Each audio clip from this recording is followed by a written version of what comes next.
Hi everybody, this is Steve Ludwig, host of Steve Ludwig's Classic Pop Culture and the Beatles Hour with Steve Ludwig at planetludwig.com. Here's an interview we did with Martha Wash on November 5th, 2013. It's from show number 14. To hear the entire show, check out the menu at planetludwig.com. And now, please enjoy the interview. Wow, it's my time from the brand new 2013 CD called Something Good from our first guest, the legendary Miss Martha Wash. Miss Wash, thank you so much for being with us. My pleasure, my pleasure. The pleasure is ours. The medley just leading up to our interview here, we had music that you did with Sylvester, 2 Tons of Fun, of course, the Weather Girls, and a couple of your solo songs. It's a cornucopia of songs, huh? Well, my goodness, your career is a cornucopia. You have such a storied and wonderful career. I want to get to your Something Good CD in a minute, but I couldn't look at myself in the mirror if I didn't ask you what it was like to do a duet with Luther Vandross. It was amazing. Excuse me. I really enjoyed it. I think we were both pleased with how the song came out. And a lot of people really loved that song. And it's still being played today, on some stations. I think it came out great. And I've always loved the song. I remember the original by Benny King, so I was very familiar with the song and had always liked it. So when he asked me if I would like to do the duet with him with this song, I said, yeah. Yeah. Absolutely. Yeah, absolutely. Yeah, so I really, really did enjoy doing that. Yeah, and we're talking. Yes, I'm sure, and so many of us fans do as well. We're talking about "I Who Have Nothing," the song that was within the medley that we just heard. I'll tell you, Miss Wash, it's such a. I bought your CD, Something Good. I didn't even want to download it. It's just something about holding a CD that I still love, and you and me both, yeah. Yeah, and even the days of record albums, I miss those, of course, too. But this CD, Something Good. I mean, there are 8 songs and there are 8 total winners. I mean, it's one after another. You just outdid yourself with this CD. Well, I thank you for that. I thank you for that. We were trying to do songs that were anthemic, inspiring, uplifting, songs that people could grab a hold of and just use it for their situations or, from day-to-day activities, things like that. Just something to inspire and uplift them. Yeah, I am kind of proud of this song. My goodness. Songs like It's My Time, I think that was released as a single a couple of years ago, and so thankful that you put it on this CD. But It's My Time, I've Got You, talk about anthemic songs. And you covered Aerosmith's Dream On, and you made it a Martha Wash song, a song so iconic as that, but it became Martha Wash's Dream On. Why did you decide, a great decision, what made you decide to include Dream On? Well, you'd have to thank my manager, James Washington. Okay.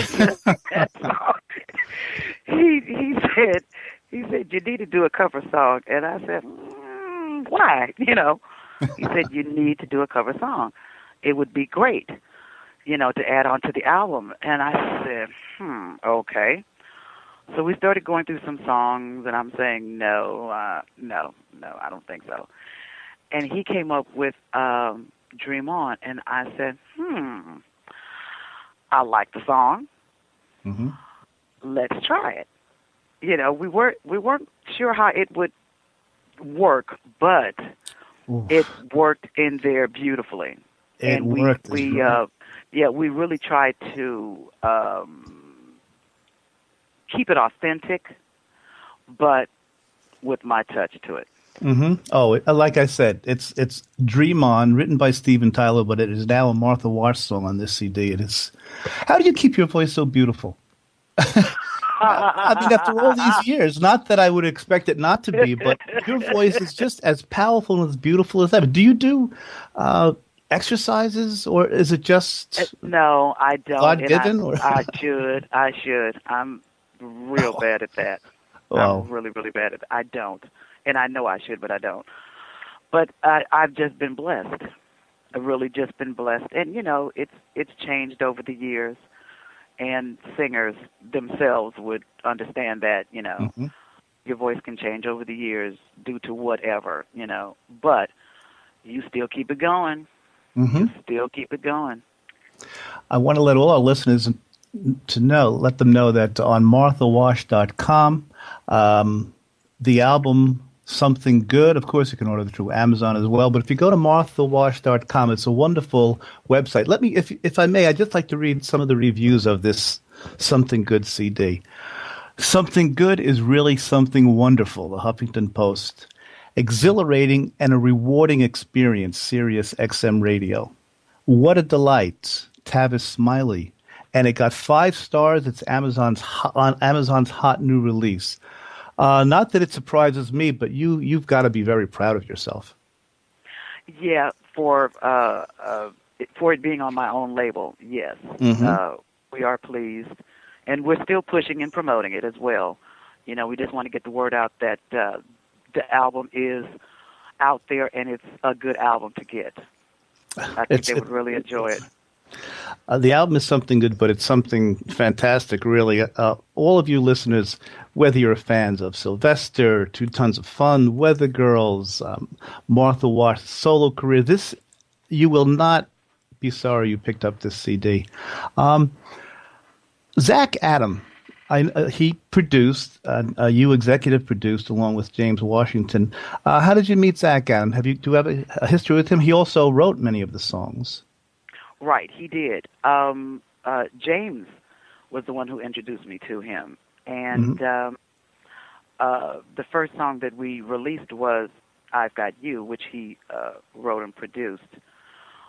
And we liked the direction of the song, and we just started. We decided we would continue to work with him and see what other kind of songs that he had, and it just kind of snowballed from there. Mm-hmm. He did did basically all the production, but another songwriters, Jim Carolan and Brandy Anderson, they did "I'm Not Coming Down," Mm-hmm. and they wrote, and Helena Johansson wrote "It's My Time," but he Right. produced the tracks and everything. And with the combination of the songs that we picked, we felt it all worked together. It's just a thread of songs. And the thread is evident. it, You're at yes. Mm-hmm. yeah, it's just a thread of songs that kind of keeps you going and going and going. Yeah, the titles: All Right, Destiny, I'm Not Coming Down, It's My Time, I've Got You, Proud, Dream On, and Something Good. And you had mentioned earlier that you wanted kind of an anthemic feel, and these songs they just fit exactly what you were trying to do, Miss Wash. You accomplished Right. 10 Yeah. times over. It's just a wonderful CD. Sylvester, you worked with Sylvester, of course. Mm-hmm. What might the average fan be surprised to learn about him? We all know his stage persona, of course. Is there something that you can give us, some kind of insight that we might say, gee, I would never think that of Sylvester? Was he a quiet guy, or or is that an unfair question? Well, I'm sure he could be quiet, probably when nobody was around. When he's sleeping. Not even me, but he was. I mean, he was basically there, just out there. What you saw was what you got. Okay, so what we saw was pretty Really. much Sylvester. Yeah, Mm-hmm. yeah, really. What do you think the biggest misconception is about disco music, or even dance music? I'm not even sure. I mean, I know it's called disco music, but disco is dance music. I Is believe there it. Yeah. Yeah, it's certainly more dance music. Is there a misconception that people have? Disco for a while, as I'm sure you're aware more than I am, had kind of a negative connotation with some rock fans or things like that. But what is the biggest misconception that you've found about dance music that just is not so? I think, disco seemed to have got a bad name after it was all over with, as in disco sucks and all that other kind of stuff. Terrible, terrible. But they're still using samples of it. It sucks so much that they can't stop sampling it. Okay, exactly. Exactly. And look, I've always liked the disco era. I think it was a great time as far as music was concerned. You had a whole lot more musical content. Mm-hmm. More, I would say even more singing as opposed to in today's some of today's music. You know what I'm saying? The orchestration alone of disco. Exactly. Exactly. I loved the orchestration in the disco music at that time. Even with the songs that we did with 2 Tons of Fun and all of that, you could hear the orchestration in the music, and it just made the music more lush and full and all of that. Mm-hmm. Then over time, the music became more stripped down to where there was just maybe drum beats, maybe a keyboard or something like that, Right. Very, very stripped down, and not much singing, if at all. Yes. Which went all the way back to instrumentals, Mm-hmm. as people can attest to. Right. When there was no singing whatsoever. So it became very, very stripped down. I think it's slowly moving back to, I want to say, music production and maybe a little bit more singing on the songs, the music. But look, if you can, I won't say steal, but if you can sample some of Borrow. those songs, borrow. If you can do that with some of those songs, the people claim that they hated that era as far as the music was concerned, then something's wrong. Yeah. There's a disconnect there. That's a perfect point, and you're so right. A few weeks ago, I had James Arena, who wrote the First Ladies of Disco book, on the show. We were having sort of this conversation. And let's see if you agree with this. We were saying that I can't personally think of any other type of music other than disco, dance. That's about the only type of music that can bring so many different types of people together. Straight, gay, black, white, social classes. I can't think of any other type of music where you can get everybody on a dance floor and nobody cares about each other's whatever. Have you found that in your life? Yeah, I would kind of have to agree there. I really would have to kind of agree, and I never thought about it really like that, but I would have to agree. I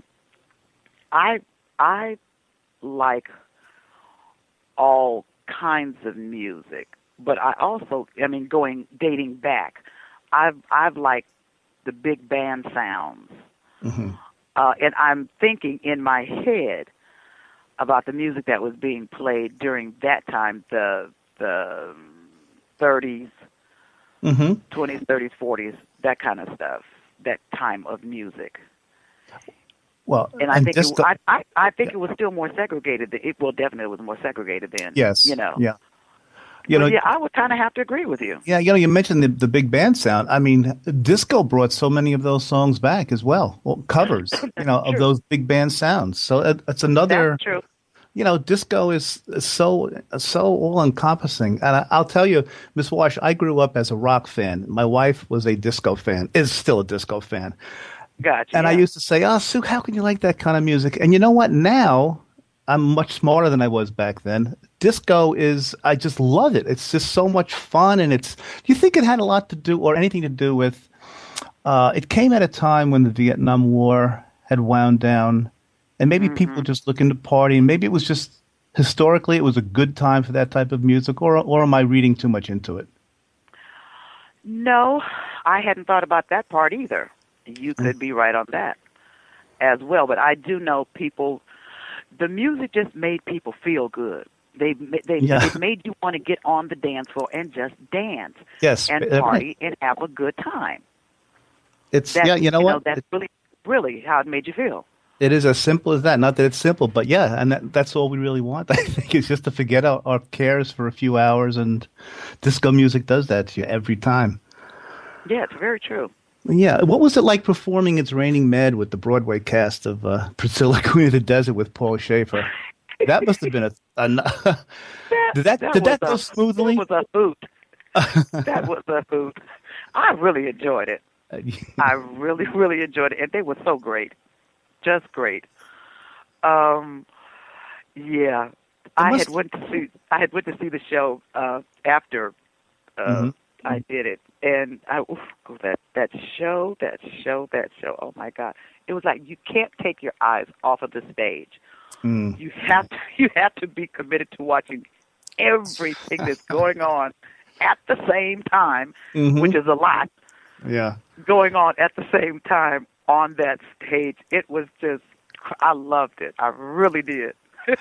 And I mean, it must have done your heart good to look out into the audience and know everyone knows your song. It's Raining Men, the Weather Girl song. That's got to be so special. That that was that was amazing because as I was singing to the audience, I could see some people out in the audience standing up kind of and dancing Hmm. in Absolutely. their Absolutely. Yeah. spot there. And I'm saying, oh God, this is the Tony Awards.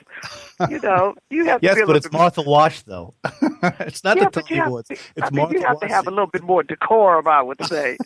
You know, Not when the Weather Girl is up there. No, no, no. that was really, really amazing. I had so much fun doing that. Oh, well, it came across. It certainly did. Now, you've accomplished so much, but maybe would you say, or part of the icing on the cake was when you played for President Clinton? Absolutely. Could you share that story with us? Absolutely. It's kind of like a I don't believe it story, you know. Hmm. Um, it was his last year in office. It was the Christmas holiday just before he was getting ready to leave. And the usually the first ladies have a a special on TV called, you know, like Christmas at the White House, that kind of thing, and they go Right. around and do the special about how the White House is decorated and the Christmas ornaments and all of this stuff, and they show you around to the different rooms and all of this, all of this stuff. I was watching it, and Hillary Clinton was, you know, was walking around speaking about the people who donate their time to make the White House look as special as it does on Christmas, and I enjoyed it. You know, I like all that stuff. 2 days later, I get a phone call, and the person on the other line says, would you like to perform at the White House? That's just Oh, what they asked me. what timing? I said, yeah, what, what's going on? And they told me that President Clinton, they have their regular dinner for the, the press and things. Hmm. It's like Right. a Christmas special dinner for them and politicians and entertainers and all this stuff. And I said, absolutely, I would love to do it. Because I had always said, I'd love to sing at the White House, you know. Yeah. Hopefully for a president that I like, okay? And did it happen? What was it? One that you liked? Yes, it was. Okay, Yes, it good. was. Me too. Me too. So that was on a Tuesday. By that Saturday morning, I was on my way to D.C. and I was standing at the White House. It was just so surreal. Hmm. And it was Sister Sledge was on the show as well, Hmm. and another guy.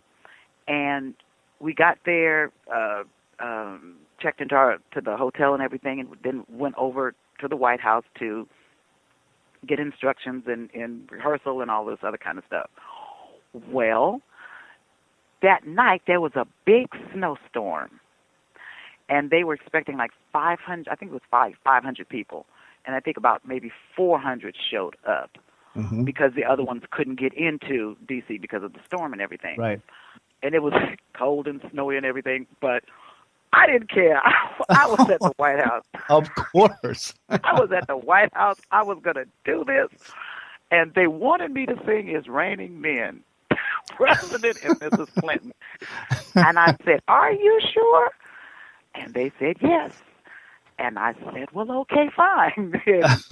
That's what I sung. And it was wonderful. And President Clinton and Mrs. Clinton were wonderful.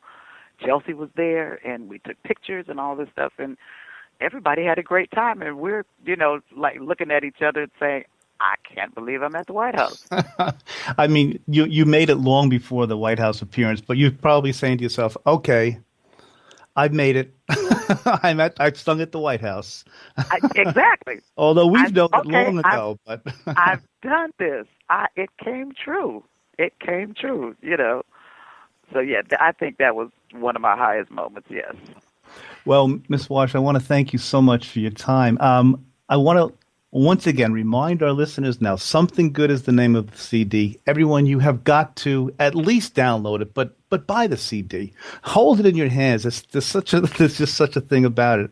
You go to marthawash.com. What about Facebook page and Twitter account, Ms. Wash? Do you have something you can share? Yes. Twitter is Martha_Wash. Okay. Facebook is themarthawash.com. Okay, that's easy enough.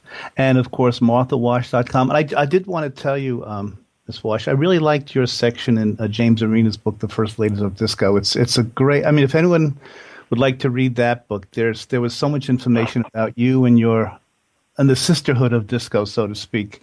But having you on the show was – go ahead, I'm sorry. I was just going to say, I think the book is great.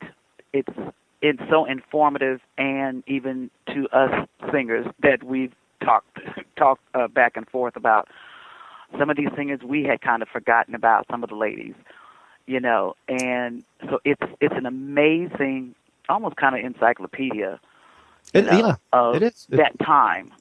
And there's great human interest stories, not just disco. Exactly. You get to know the person very well. And we're talking about The First Ladies of Disco by James Arena, but we're definitely talking about the Something Good CD by Martha Wash, and we've loved all of your music that you've done, and it's so great that 2013 we have a brand new Martha Wash CD. Can we expect, this just came out, but I hope we can expect some more new music from you in the years to come. Yes, absolutely. Absolutely. Okay. Well, it's been a pleasure speaking with you, and I can't thank you enough for being on. It's really been a privilege and an honor, and I thank you very much. Thank you so much for having me on. I appreciate it. Okay, my pleasure. Have a good night.